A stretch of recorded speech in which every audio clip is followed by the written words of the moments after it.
etc., until Reagan came in and said, hey, how about this? They're the evil empire. We win, they lose. Let me simplify it. That's what's happened. It's this, and this is both political parties. It's the economic class, it's the financial class on Wall Street, the investor class, it's the multinational corporations that Joe Biden represents.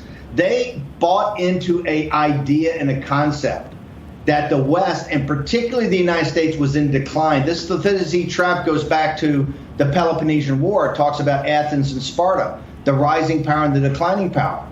And that's what they bought into, and they exacerbated this. The elites in our country exacerbated it because they bought into a false narrative.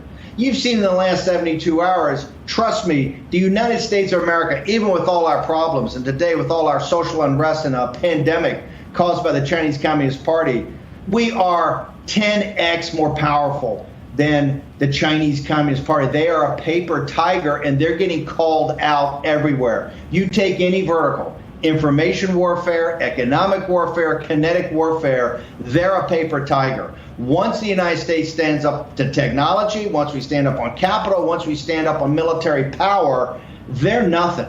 And they understand this, okay? We're driving it home, whether that is shutting down TikTok, shutting down Huawei, blowing out the firewall, get rid of all these crap companies they've got that's stolen technology from the United States and let them see Western technology, particularly the Chinese people, or whether it's shutting them out of the capital markets. Remember, Hong Kong's the anvil and the U.S. dollar is the hammer, okay? If you want to break the Chinese Communist Party, we could break them in 30 days. Cut them off from the U.S. dollar, sanction 5 or 6 big banks, sanction Wang Qishan and their families, go to the hundreds of billions of dollars they've taken money laundered into the West, seize their assets in the West End of London, seize their assets in Belgravia, seize their assets in Midtown Manhattan, strip the mask off the whole phony thing, then send the carrier battle groups into the Taiwan Straits, the South China Sea, forward deploy the bombers, and then have the British home port in Singapore. And let's see the Chinese Navy come out and try to lock down the South China Sea like they did in the entire Obama-Biden administration.